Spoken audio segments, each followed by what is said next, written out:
those eyes open.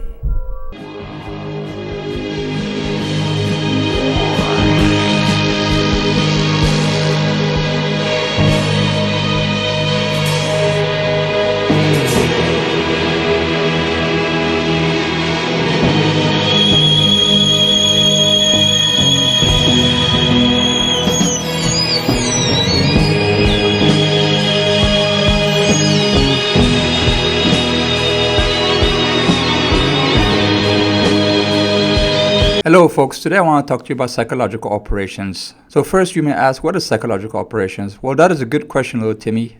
Psychological operations or psychological warfare is a way to defeat your enemy without physical violence. Instead of attacking the body, you attack the mind through a multitude of methods, whether it is propaganda, sex, gaslighting, drugs, religion, fear, isolation, and many more. You reach deep inside into your enemy's psyche and manipulate and discombobulate his mind, making him doubt his ideas, his beliefs, the will to fight. Therefore defeating your enemy and leaving him damaged, broken, as if you have physically assaulted him. And sometimes psychological operations do more damage than bombs. For sometimes the victim is left completely broken or crazed, at the mercy and control of his enemy. Now we are not going through the entire history of psychological warfare, no. But let's delve into some of the psychological operations that happened throughout our modern history. So tune in, turn out, and drop out. For these are insane stories I'm about to tell you. So number one, let's start with the vampire psyops.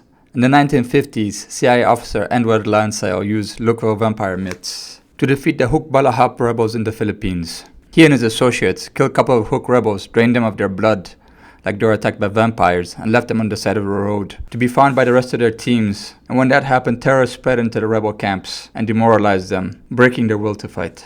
Psychological operations number two. Continue with Edward Lancel and his motto of capturing the enemy's hearts and minds to win against communism. In the Vietnam War, he simulated a ghost of the ancestors of Vietnamese to hunt the woods and tell the Viet Cong that they are ashamed of them and to drop their weapons. However, unlike the Hooks, the Viet Cong didn't fall for this psychological warfare and laughed it off. Psyops number three. Charlie Manson.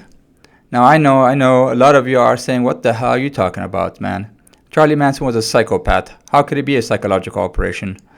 For that, my friend, I would offer you to go check out the book Chaos by Tom O'Neill. In the book, he details out that Charles Manson, a federal parolee, was allowed to have drugs, a harem with underage girls, guns, and etc. A crazy person like that was allowed to roam free because they wanted him to undermine the hippie movement. They wanted to show to America that the hippies were actually bloodthirsty maniacs that would murder a pregnant woman. Psychological operations number four. Operation Midnight Climax. Well, this was a doozy of a CIA experiment. I am talking about Stranger Things levels of craziness. The PSYOPs itself was a subset of Project MK Ultra, the CIA experiment with LSD to control minds, to create assassins that you can flip with a switch, just like the Manchurian Candidate. The project was headed by Dr. Sidney Gottlieb, nicknamed the Black Sorcerer.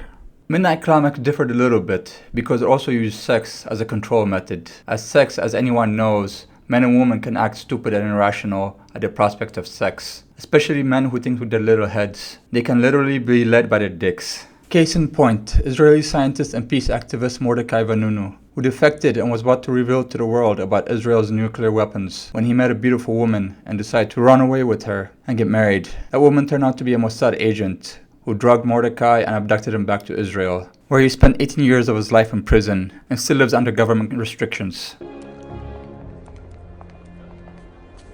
Excuse me. Sorry. It's just, aren't you Ox and Comic-Con, yeah. Wow.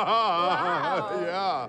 Dr. Stockton. So stupid, but he's only human. It can happen to the best of us. So Operation Midnight Climax used hookers to put LSD in their John's drinks and then have sex with them while the CIA watched the entire thing through a two-way mirror in the other room, taking notes if the men divulged information or were subject to suggestion or could be mind-controlled. And lastly, let's check out Operation Pedro Pan, or Operation Peter Pan in English, a disgusting black propaganda used by the CIA. They planted information through radio and etc. that the communist regime of Fidel Castro was going to take away the children from their parents and send them to Russia to get educated in communism, which was a bold-faced lie. But nevertheless, the fear and paranoia spread like wildfire. And with the help of the Catholic Church, the CIA was able to separate thousands of families just to undermine Castro. And this is a disgusting tactic of going after children that many politicians and governments have used time and time again, because children are weak-minded and easily manipulated and malleable. As we can see here, the CIA also used this black propaganda in Angola.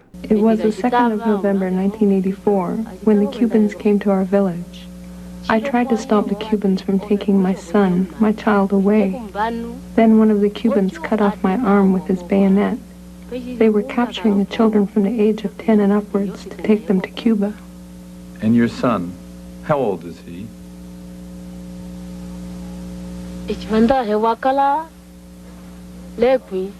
He was 12 when he was taken away.